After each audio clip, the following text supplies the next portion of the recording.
Radio 1.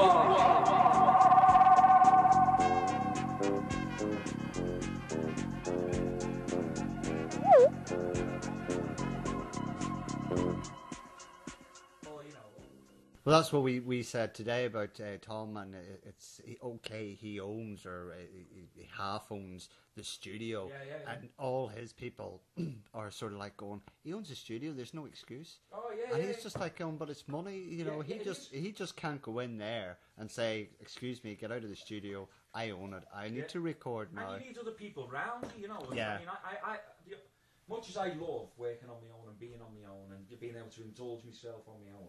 There's also a price to that, in that there are things that don't rub off, you know. Yeah. I mean, one of the ambitions I have with this new stuff is to do it in here. I'm not going to go to big studios. Absolutely refuse to pay people to use their studios now, because I've got everything I need here, and it's better than what I had when we made our, you know, the big records. You know, what I've got in there. Well, I've got my voice and my songwriting, and they're the two key things, and my guitar playing. I've got someone I like working with. And I've got equipment that's better than the equipment we used to have. Yeah.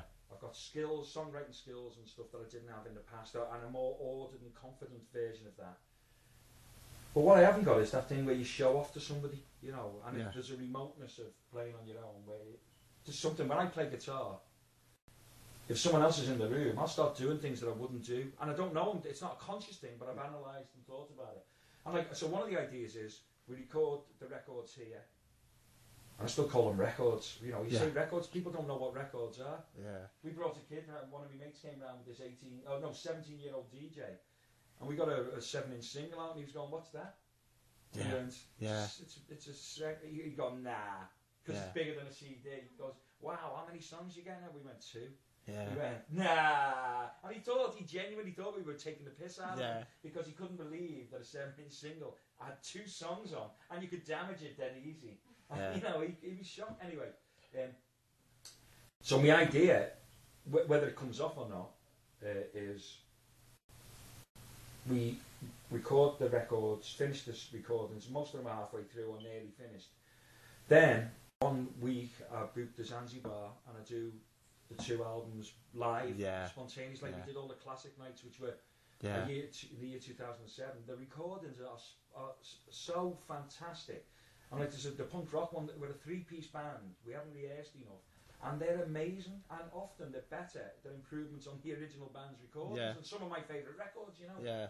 So there's an idea of just getting, you know, me, a drummer, a bass player, and Mares go on stage and just bang them out.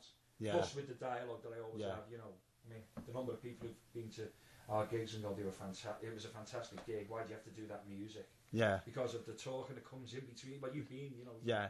Yeah. Although I'm going to limit that as well. I'm going to change. I'm going to do it. The current way I'm thinking is, first half will be the informal, friendly, and then the second half will be a fucking rock gig. Just go for it. A monster, you know, which I like. You know, I love it.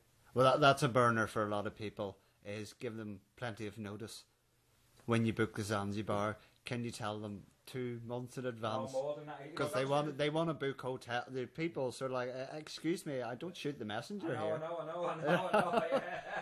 I've only asked for the questions, so they're like they're proper vicious, See, you know. Well, they are. I mean, I had a they're not a row, but Val, who's a really good mate now, I think, and a fan, and who converted her husband. She calls him the convert. Val Jacobs. Val Jacobs, yeah. And she said, you know, we've travelled hundreds of miles to see you. And I went, oh no, I did something, and I put it on this website, and no one commented.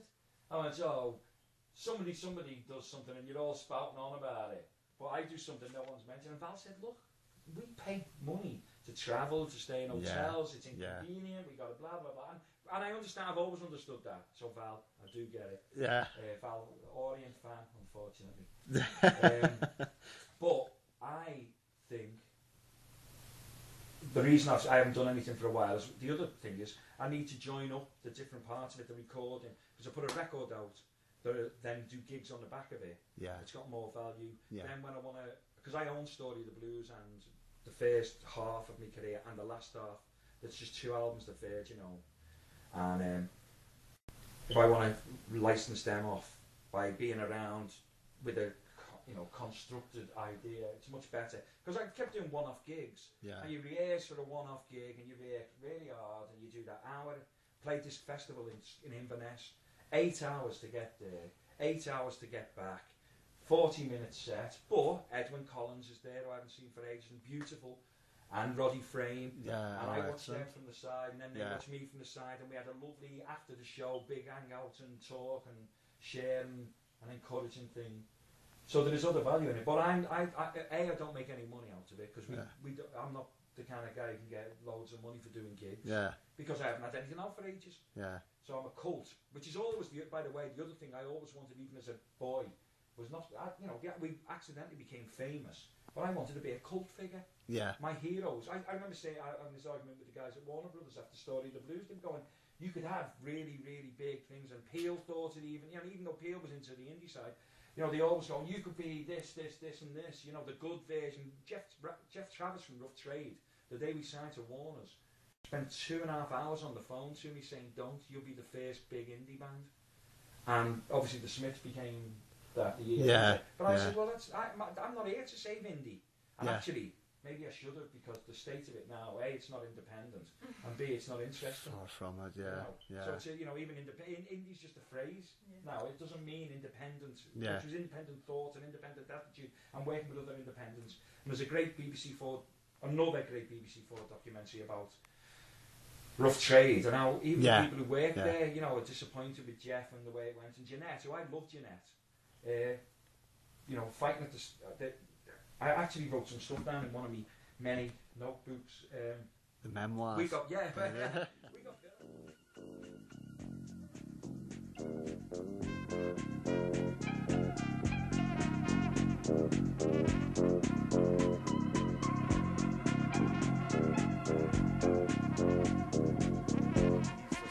back to what you were saying earlier about maybe losing your way, or coming. His whole thing is, have you lost the mojo? No. Okay, that's a good question. I love him as well, because when we used to play in Ashton at the Witchwood, for mate Pod, who's just been back in touch and wants to put us do a tour with us. He's just done the magazine gigs. I always used to talk to him. He's an ex-busy, but he was a buzz. He was interesting to talk to him. We started being in touch again. No, I haven't at all. What I've lost is I don't want to do the things that other people do. I don't want to do things just because you're supposed to do them. I never have. Before punk rock, I had this attitude. Punk rock just identified something for me that made me, it was an easy phrase to use. It was not looking at what other people were doing and doing what they did. It was finding some inspiration from it to do something else. If I was, I'm not comparing myself to George Best, but all these people go, oh, he threw his career away. It was no fun for him. Yeah. And it was supposed to be fun. It was his life. Yeah. It became no fun. Why did he have to keep doing it? Yeah. And I don't get that. And, I'm not going to be one of the guys who commits suicide. Like Nick Drake, where it becomes no fun. When I broke my back, one of the things I said at the time was, I couldn't even die like a rock star. Because if I died, I'd be rich now.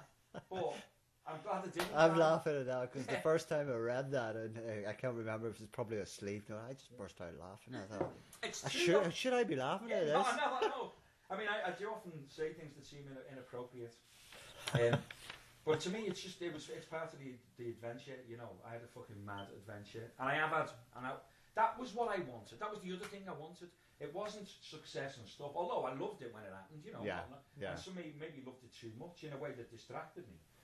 But I actually wanted an adventure, and I've hung around with my heroes. I've met nearly everyone I'd want to meet, and the only ones I haven't met, I didn't want to meet David Bowie. Yeah. Because he was such a big influence early on, and what if he wasn't as great as I hoped? Yeah. I met Pete Townsend the other week for the first time, and he was such and remains an inspiration. And what do you say to someone like Pete? Because everyone said everything to him. I just said, thanks for not letting me down ever.